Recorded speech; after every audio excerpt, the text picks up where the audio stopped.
अंगदान।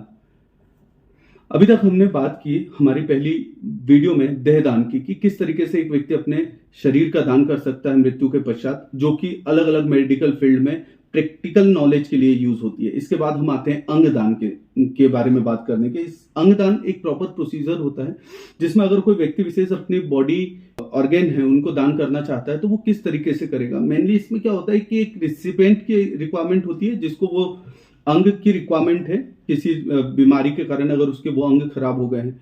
एक डोनर की रिक्वायरमेंट होती है जो देना चाहता है अपने बॉडी का वो पर्टिकुलर पार्ट, और एक सिस्टम होता है। बहुत सी ऑर्गेनाइजेशन ऐसी हैं जो इस पर वर्कआउट कर रही हैं, और ये जो सिस्टम है, ये सिस्टम ऐसा होता है कि जिस टाइम पे अगर डोनेशन हो रहा है तो वो डोनेशन की प्रॉपर जो प्रोसीजर है उसको पूरा करने की जो प्रोसीजर है, पूरा जो करने का एक सिस्टम बना हुआ है, उसके लिए एक डेडिकेटेड डिपार्टमेंट है और ये डिपार्टमेंट इन चीजों पे काम करता है।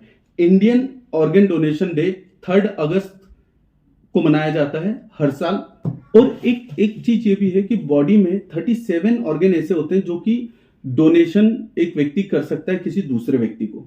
अब इसमें दो पर्टिकुलर पॉइंट हैं कि लाइव ऑर्गन डोनेशन और death organ donation. Live organ donation क्या होता है, हम अगर इस पर बात करें कि इसमें लीवर, किडनी और पार्ट ऑफ लंग्स ये आप डोनेट कर सकते हैं, क्योंकि हर ह्यूमन बॉडी में ये डबल होते हैं। और ये भी होता है कि एक पर्टिकुलर एक अगर इसमें से एक हिस्सा रह जाता है, एक किडनी जैसे आपने डोनेट कर दी तो आप दूसरे किडनी के माध्यम से लंबे समय तक जीवित रह सकते हैं। तो ये डोनेशन जो होता है ये जनरली एक लॉ बना हुआ है जिसके थ्रू आप अपने रिलेटिव को ही कर सकते हैं। एक रिलेटिव दूसरे रिलेटिव को ही ये चीज डोनेट कर सकता है, क्योंकि इन चीजों की ट्रैफिकिंग बहुत ज्यादा है। इसलिए सरकार ने ये स्ट्रिक्ट नियम बनाए हुए हैं कि आप पैसे के लेन देन करके इस तरीके के डोनेशन को अंजाम नहीं दे सकते।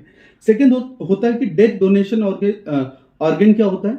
इसमें मेनली ये माना गया है इंडिया में कि अगर किसी व्यक्ति का ब्रेन डेड हो गया है, उसके पश्चात अगर उसके परिजन चाहे या उस व्यक्ति विशेष ने पहले से डिफाइन किया हुआ है तो वो अपने बॉडी पार्ट्स का डोनेशन कर सकता है। इसमें क्या क्या बॉडी पार्ट्स हैं जो आप डोनेट कर सकते हैं, इसमें आप लंग्स डोनेट कर सकते हैं, आई डोनेट कर सकते हैं, हार्ट डोनेट कर सकते हैं, liver, kidney, bones, joints, valves, ये सारी चीजें हैं जो आप डोनेट कर सकते हैं आफ्टर डेथ, मृत्यु के पश्चात। और इसमें पहले से ही या तो डोनर ने मेंशन किया हो या उसके परिवार वाले चाहते हैं कि अगर किसी की एक्सीडेंटल डेथ हो गई और वो चाहते हैं कि उसके बॉडी पार्ट्स डोनेट किए जाएं तो वो इसमें डोनेशन किया जा सकता है।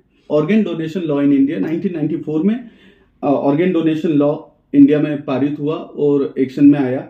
आज की डेट में आप मान के चलिए 1,75,000 ऐसे लोग हैं जिनको हर साल किडनी की रिक्वायरमेंट आती है, और 1 लाख लोगों से ज्यादा लोग हैं जिनको हर साल लीवर की रिक्वायरमेंट आती है। परंतु इंडिया में चूंकि डेड बॉडी भी एक इमोशनल अटैचमेंट होता है व्यक्ति विशेष का, तो ये डोनेशन की प्रोसीजर बहुत कम है।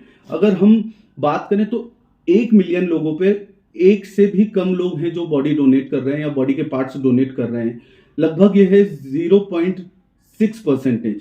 और अगर हम बात करें स्पेन की तो लगभग वहां पे 1 मिलियन लोगों में 48 लोग ऐसे हैं जो बॉडी पार्ट्स डोनेट करते हैं। ये एक इंफॉर्मेशन थी बॉडी पार्ट्स के डोनेशन को लेके, जो अंगदान डोनेशन बोलते हैं। इंडिया में ये बहुत कम है, परंतु धीरे धीरे लोगों में जिस तरीके से अवेयरनेस आ रही है, अंगदान की प्रोसीजर बढ़ती जा रही है। ये कुछ इंफॉर्मेशन थी अंगदान से रिलेटेड। होप आपको पसंद आई होगी information. Thank you so much. मैं आलोक उमरे, भारतीय मानव अधिकार सहकार ट्रस्ट, भोपाल, मध्य प्रदेश से।